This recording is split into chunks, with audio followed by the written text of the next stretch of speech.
Hi friends, Dave here for Brighton and Hove Guitar Lessons. Hopefully you've already caught some of the other videos in this series. If not, I will link them in the video description. But this video is going to be the final part of Hotel California, and we're looking at both parts, Joe Walsh, Don Felder. So right now I've got the telly out. I'm just going to go through the Joe Walsh parts, but rest assured I will also be doing the Don Felder parts in detail. Now, I don't want to go out on a limb and say that I've absolutely nailed this transcription, but I do feel that I've seen quite a few people online doing things that I don't feel are in the track, or I feel like are slight mix-ups. Obviously, the two parts are happening simultaneously, so it is extremely difficult to kind of definitively say this is what I hear happening here and this is what I hear happening here. And I have tried to do it by ear, which is a good thing to do. You should also try that just to see how you get on. However, my feeling is this is as close as I can get, or as close as I'm willing to say I can get now. So let's take a look at Joe Walsh's part, right? So I've already taught 1 and 2, they're linked below as I said. Joe Walsh's part going into the solo, the harmonised solo, is going to go.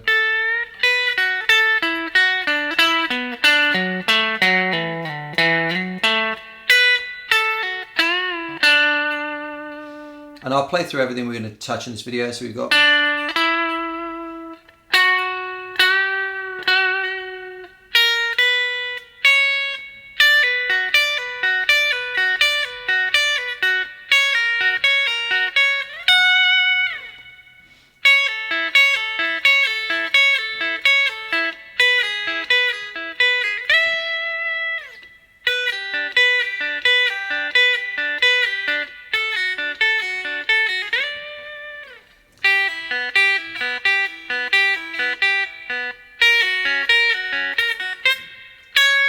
Sorry, lost the last note there. So that's everything we're going to look at, okay? So we'll start with this. That's all the Joe Walsh parts we're going to look at. After that in the video, I'll get my Gibson out and we'll look at the Don Felder parts, which go completely, they run concurrently. They happen at the same time.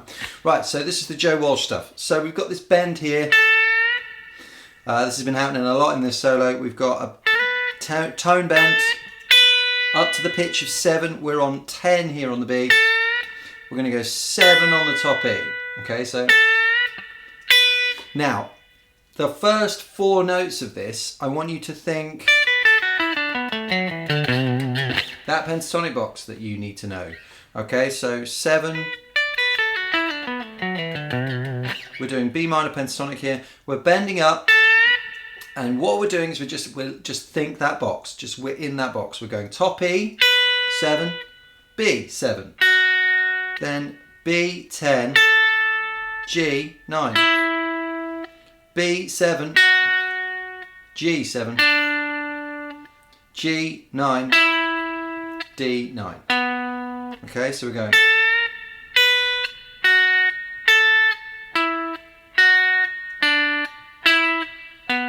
Okay, get that bit first, because after that he breaks that pattern. So you need to understand that before you try and do any of the rest of it, okay? So again, that's. Okay, and then immediately off the back of that, without any hesitation, no pauses, we're going.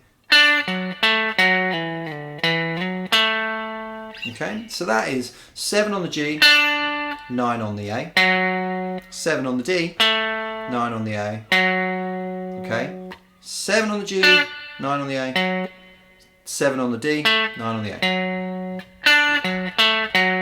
Okay, next bit immediately after that, so we go. Okay, so we're going to go. So that is. So we're not picking anymore. We're going. So we pull off both. To me, I think, and then we're going to put this finger back on, pick and slide. Now you might be thinking, I've heard that before. You're right, you have heard that before. If you've watched the video I did on Joe Walsh's solo 2, his last lick before they go harmonised, he does this old.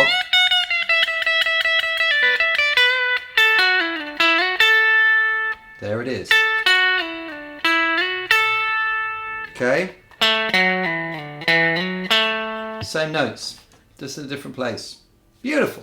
What soloing? What artistic vision?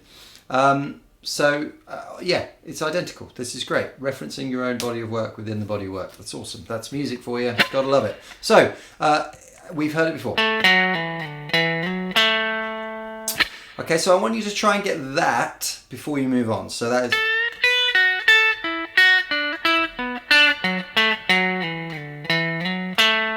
Okay? And then there's a little pause. Hop over to the top E string.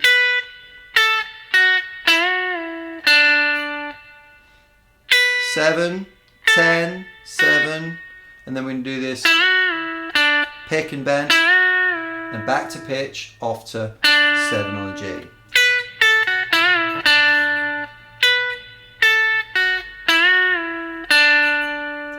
Now this is the bit where I've seen some people they think it's like a... or something, I mean, I'm just making that, they don't think it's that, but they think there's a bit more going on. I did watch a live version, and to me, it just sounds like that, not, or whatever else other people might think it would be. That's just my ears, okay? So, we're gonna hold that note, and then we're going into this harmonic minor vibes.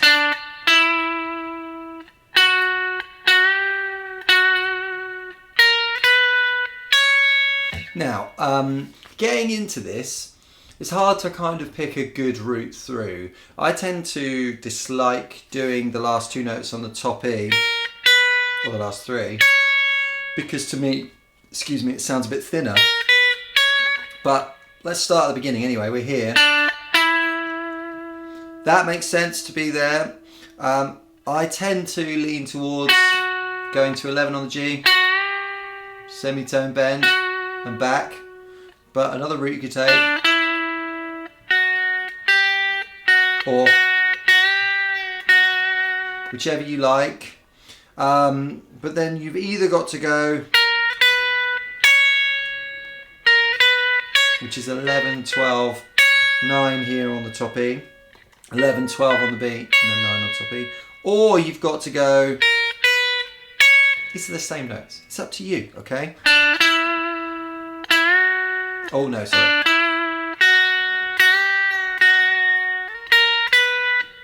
Or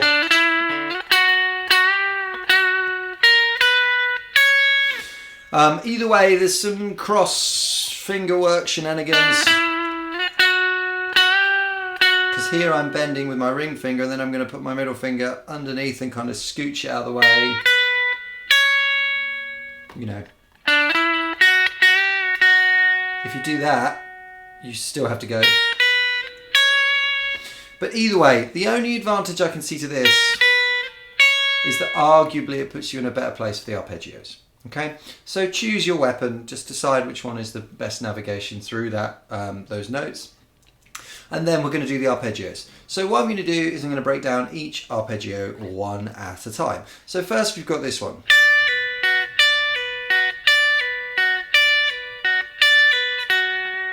Okay, so we've got 10 on the top E, 7, 7.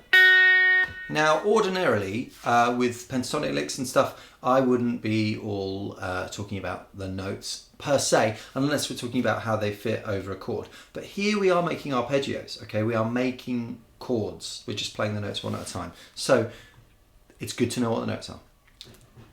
D, B, F sharp, okay?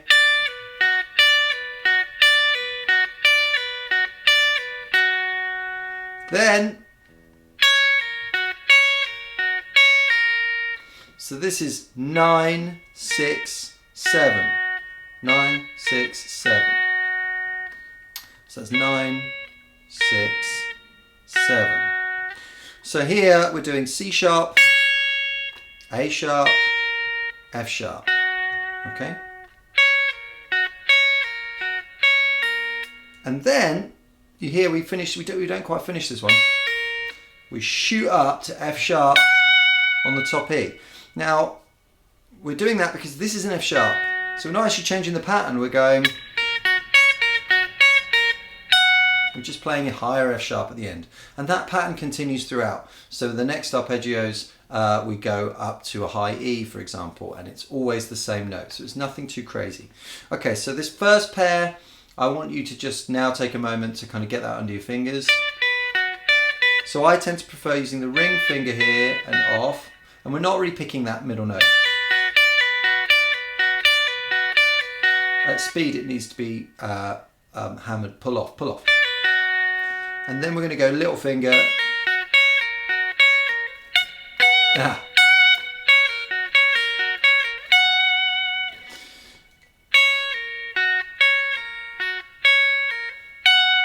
So try to keep a really supple wrist with this. You're trying to get like nice smooth circles. You'll see what I mean once you've been practicing it a while. But if you try and do it in like this forced fixed position, like, it's just going to be crap. Yeah, with arpeggios, we're moving the pressure around our hand. Okay. Then we're going to go on to the next set. So this same starting note here, so we've just gone. Then we're going to come back to the same starting note, the C sharp, 9th fret. We're going to come to 5th fret on the E and 5th fret on the B. Then 7 on the top E. So we're doing the same thing basically that we did before. Going 7, 4, 5 now. So did I go through those notes? You tell me, you've got the video, but if I didn't, C sharp, A, E. Okay, and then here we're going B, G sharp, E. Okay, and up to an E here. I know you know that anyway. I know you're looking at that going, well, that's 7th fret on the top E string, that's a B. I don't need to be told. Good for you, you know. Then we're going to go. So this is another major arpeggio. This is exactly the same as we just did here. We're just doing it a tone lower. So now we're going 7, 3, 3, 5, 2, 3. And then we're going to go up to a D here. And finally we're going to go 3, open, open, 3, open, open, 3, open, open, which is, sorry, I didn't say what these ones are. This is B, G, and D. And here was A, F sharp, and D. And then here we're going G, E, B. And then we go up to A sharp or B flat, depending on which way you look at it. So this is over the F sharp dominant chord. We're doing A sharp, F sharp, C sharp. And up to a C sharp there. And that puts you ready to, okay? So that is all of it. That's the Joe Walsh arpeggio part. And through the magic of editing, you will now get to see me with my other guitar doing the Don Felder part that runs along concurrently. Thanks so much for watching. Take it easy. See you soon. Bye. And I'm back. And with the addition of my Gibson guitar, I am now Don Felder. So let's take a look at what he's doing for the end of this track.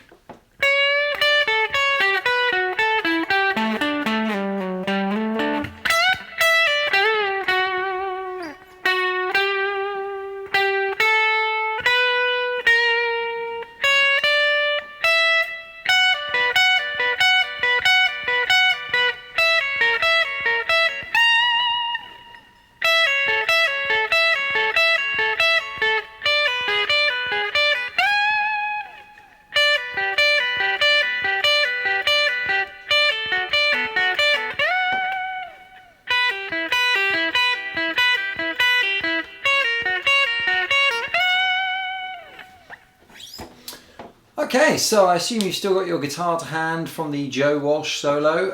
A lot of this stuff is pretty tough, so, you know, grab yourself a cup of tea maybe, I know I do, and let's dive into it. So, we're going to start with this lick.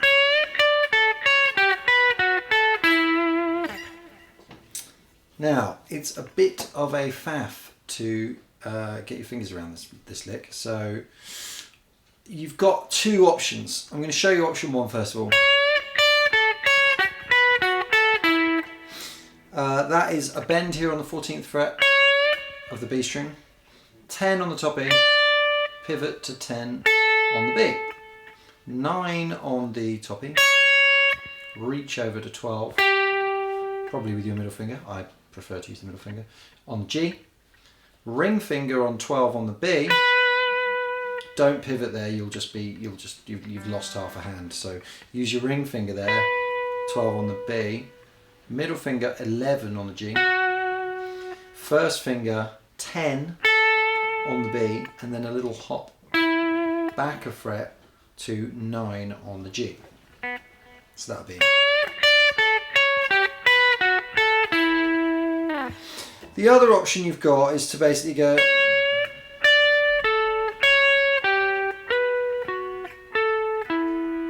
or some variation thereof. And something about that I don't really like. I think it's because you're kind of constantly using these two fingers. You're just sort of sliding up further and playing backwards. I don't know. It just feels a bit counterintuitive, more movement maybe than is needed. But either way, it's hard. There's no two ways about it. There's not really an easy way to get to that sequence of notes. So use whichever one you think is best. Then we're going to go, so that's 12 on the G, 12 on the A, 12 on the D, 12 on the A. We're going to pull off to 10 on the A and then back to 9. So that'll go.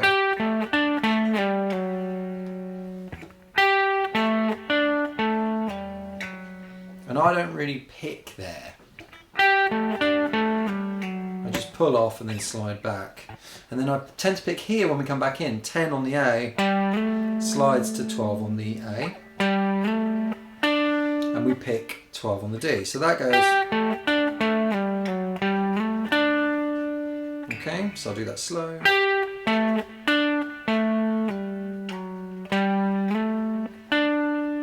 And then you're jumping over to the 12th fret on the top E for a supported tone bend, off to 12 normal pitch, and pull back to 10.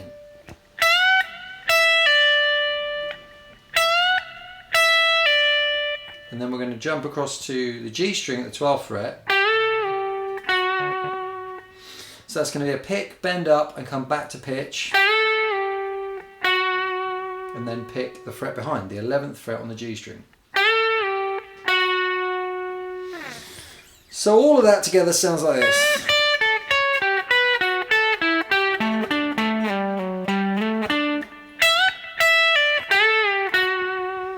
Okay, make sure you've got that down, and then we're going to move on to the run.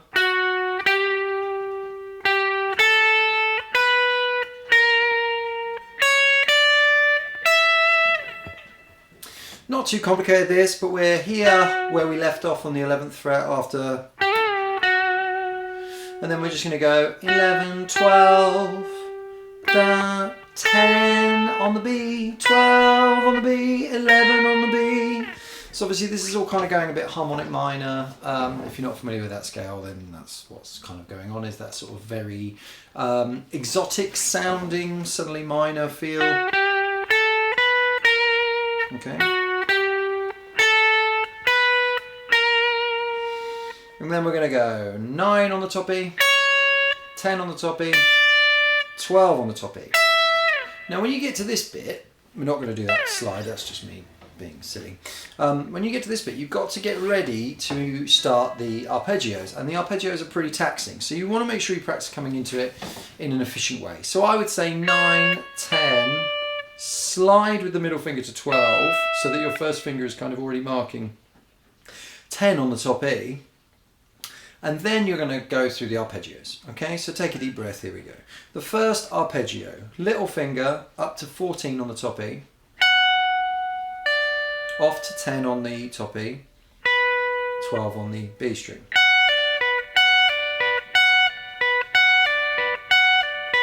Rather exactly like Joe Walsh's ones, they're inversions of one another, and I'm going to do a whole video where I break down all of that and talk about it. But This is, we're pulling off here, so we don't really want to be picking. We don't want to be going... You can, but when you try and put it up to speed, it's probably going to be a bit clunky. And I think, it, you know, on the track it sounds to me like they're pulling off. That's part of the appeal as well, as obviously arpeggios should, well, maybe not obvious to you, but arpeggios are generally supposed to sound very smooth. That's why people like using them. So we want it to sound nice and smooth and like liquidy and... Exactly like Joe's set, we've got 5, and then we're going to move. So here we're going to go, I would use your little finger for most of these, well in fact some of them you're going to have to. So we're going to go down to 12, 9, 11 on the B. All of them are on E and B strings, just like Joe's set, okay? So E, 12, 9, 11. We're going to rush up here to the 18th fret, again exactly like Joe's set. Same note, so this is an A sharp here, A sharp there. If you want to, you can switch this out for the ring finger. Because some of you are obviously going to find, well, not obviously, some of you will find it very difficult to use the little finger for pull-offs. And you're going to have to for some of them, as I said, but when you don't have to, you may prefer to use the ring finger, and that would mean that you're doing a kind of a position shift as well, which you may like. It kind of feels pretty good because it's quite efficient. You're giving the little finger a rest. It's also easier for that slide actually using the ring finger. Because one of the things that I found very difficult about getting this up to speed is that you're doing a fragment of the arpeggio, you're doing... And then you're on your first finger, and then you're sliding up to note. So you could slide with the first finger, but it feels pretty out of control to slide quickly up to that and stop, especially when you're going to be jumping back down. So my feeling is doing something like is best. So if you do use the ring finger for that second one there, believe it or not, even though I just mucked that one up, that does make it slightly easier. I certainly hate sliding with the little finger up there. I don't feel like it's very controlled. Okay, so what I would like you to do is just take a minute before we move on, pause the video and just go through those two. So just get that. Or. Okay, make sure you do at least 3 repetitions on each one. Then we're going to move very, very slightly. So here we're doing 12, 9, 10 on the B. So all that's happened is we've moved one note. Okay. And then after that we're going to slide down again. So we're going 10, 7, 9 here on the B this time. And up here to 16.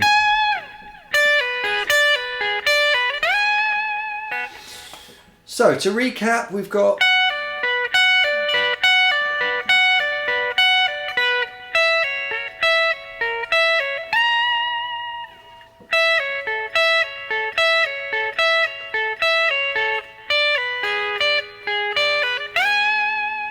okay, so again, pause the video, make sure you got those ones down.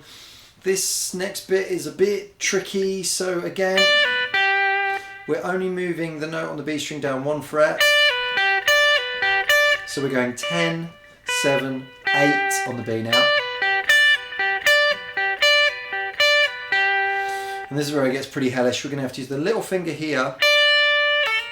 Oh gosh, little finger there on 10, coming off to 5th fret on the top it, and then 7 on the B.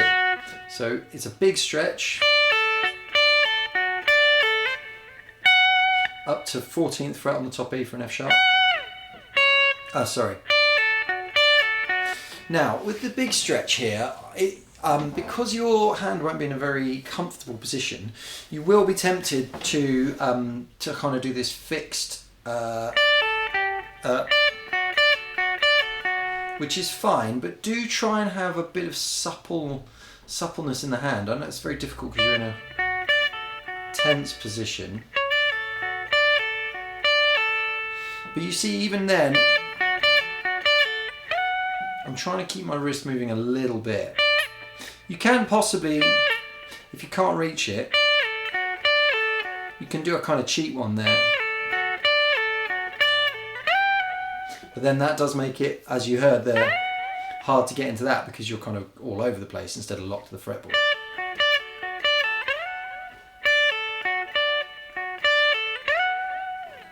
Okay, and then we're down to another big stretch. We're going to do 7 on the top E, 3 and 5. I prefer to use my middle finger for 5, whatever works for you.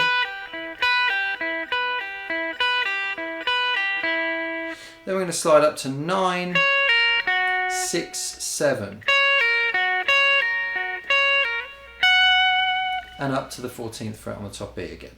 Alright, so let's go through the whole sequence.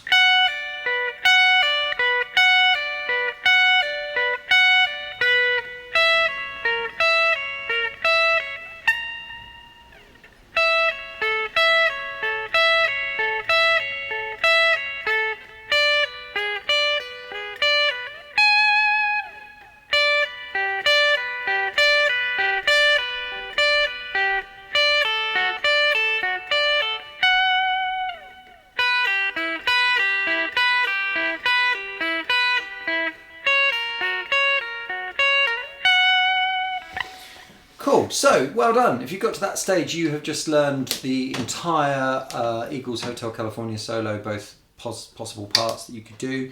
A little tip, for this works for both the arpeggio parts. I'm not sure if I put it in the Joe Walsh side of the video. You'll probably know because you just watched it, but I can't remember because I shot it a couple of hours ago. So, a good way to get these arpeggios down. Try getting one, for example.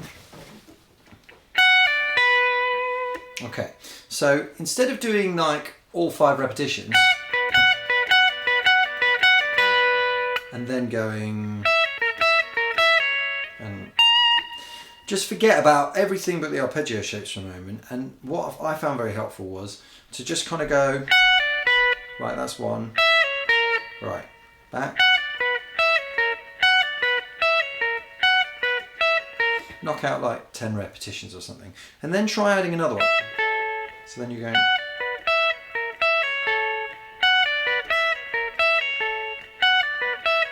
oh, sorry.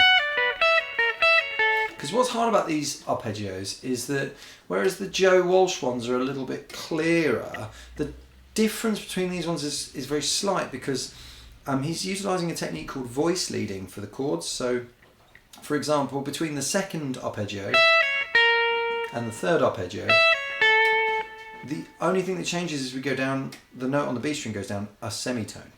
So because they're so similar, it's very difficult to remember the difference, and I certainly found it easier to pick up Joe's arpeggio part. So, so working through like that, and then, and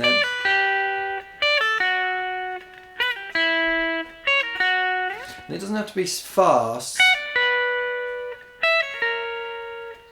Sounds like Mission Impossible when you do that.